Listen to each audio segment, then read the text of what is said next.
Hi friends, आप सभी लोगों का मेरे यूट्यूब चैनल पे स्वागत है।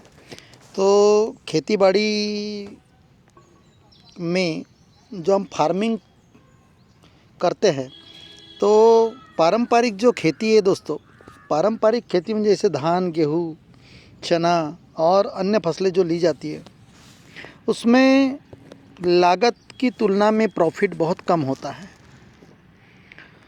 तो अभी बागवानी की ओर काश्तकारों का क्रेज़ बढ़ा है, क्योंकि यहाँ नकदी फसल है, कैश क्रॉप जिसे कहते हैं। तो आज हम तुम्हें बरबट्टी की फसल, जिसे नायलॉन फल्ली भी कहते हैं, उसके बारे में हम इन्फॉर्मेशन देना चाहते। तो दोस्तों, यह जीरो बजट वाली फसल है।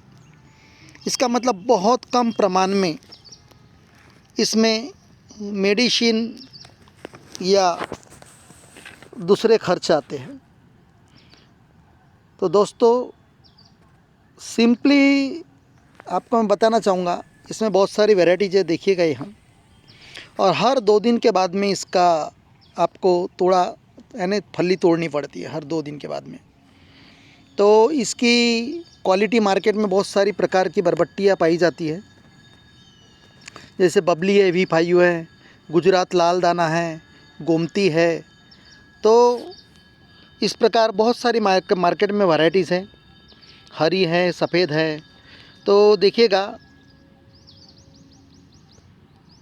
इसके लिए अगर से आप परमानेंट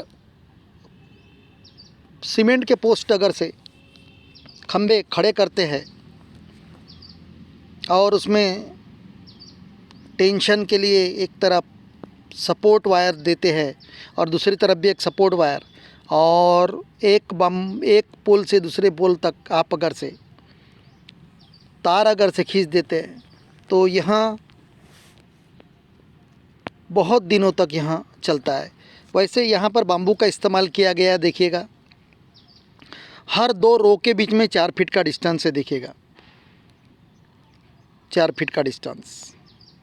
और यहाँ जो पाल बनाई गई है, जिसे सरी कहते हैं, जिसे धुरा कहते हैं, यहाँ वहाँ ज़मीन लेवल से लगभग आधा से 1 फीट ऊंचा चाहिए।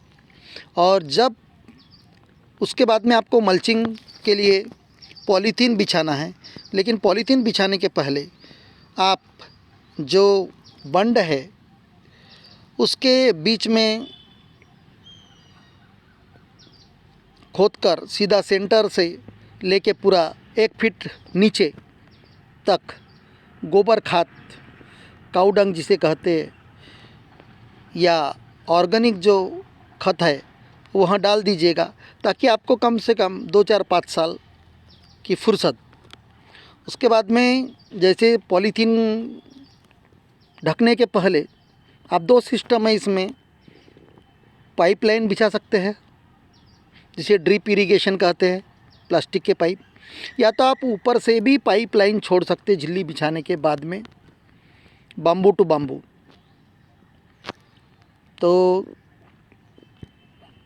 यहाँ 2 पेड़ के बीच का डिस्टेंस लगभग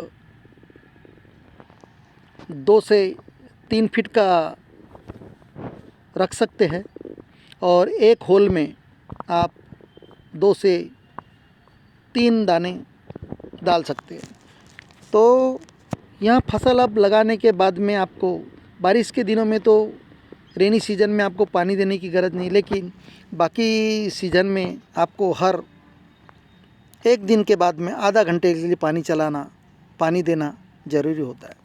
यहाँ देखिएगा बाम्बू पे, और इसके लिए धागा आता है, जो धागे पे बेल चढ़ाई जाती है।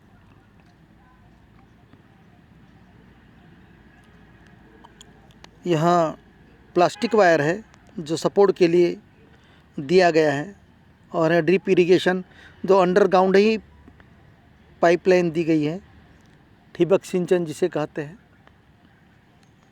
तो ड्रिप इरिगेशन के माध्यम से अगर से पानी देते हैं तो आपको पानी बहुत कम मात्रा में लगता है, और ओपन इसमें दिए तो आपका पानी भी वेस्टेज होता है, और पौधे को ग्रोथ जो मिलनी चाहिए वो ग्रोथ नहीं मिल पाती। तो आप अगर से यहाँ अपने बाड़ी में भी करना चाहते हैं सिस्टम तो आप कर सकते हैं। और यहाँ जो मल्चिंग जो है जिसके लिए पॉलीथीन बिछाते हैं उससे कचरा जिसे तन कहते हैं, वीड कहते हैं, वह नहीं निकल पाता। और जो बीच के सरी में जो गैप में तन जो निकलता है उसे निकालने में भी आसानी होती है। या आप वीडिंग ख़त्म करने के लिए जो स्प्रे मिलता है उससे भी आप कचरे को मार सकते हैं। तो यहाँ लगाने के बाद में लगभग आपको 60 दिन के बाद में यहाँ फसल निकलना चालू हो जाती है दोस्तों। और 60 दिन के बाद में आपको लगभग 3 माह तक यहाँ क्रॉप फसल आपको फुल्ली देता है। उसके बाद में और से आप एक्सटेंड करके 1-2 माह ले सकते हैं। इस प्रकार यहाँ जो फसल है लगभग लगाने के बाद में यहाँ फसल लगभग 6 माह तक के चलती है। तो दोस्तों पारंपरिक जो धान की खेती है इसके एवज में अगर से यहाँ आपने किया तो इसका बहुत ही प्रॉफिटेबल है। लगभग 1 एकड़ से 2 लाख तक का उत्पादन आप ले सकते हैं। और हर 2 दिन के बाद में आपको फसल यानी फलियाँ तोड़ने के लिए तैयार हो जाती है। तो दोस्तों इस पे वैसे साधारणतः इस पे तो रोग बहुत कम आते हैं। अगर से मावा लग भी गया तो आप अंतर प्रवाही कोई भी मार सकते हैं, इंसेक्टिसाइड अंतर प्रवाही जैसे मोनोक्रोटोफास जैसे। लेकिन जब कभी भी आप इस प्रकार की दवाइयाँ वगैरह मारते हैं केमिकल, तो लगभग 4 से 5 दिन आपको जो फसल है, फल है, वह नहीं तोड़ने का है। तो दोस्तों इस प्रकार मैं बता चुका हूँ कि 1 एकड़ में आपको लगभग 1.5 से 2 लाख रुपए का यहाँ प्रोडक्शन देती है। और खर्च बहुत कम है इसके लिए।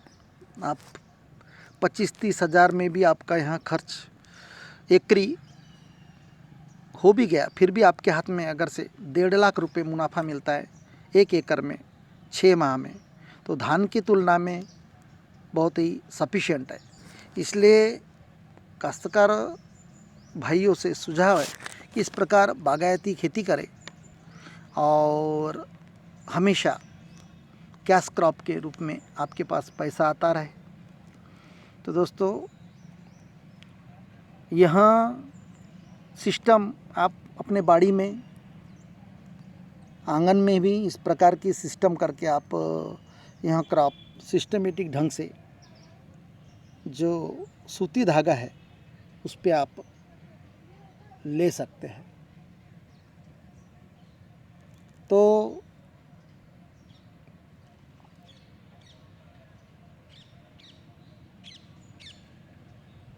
देखिएगा यहाँ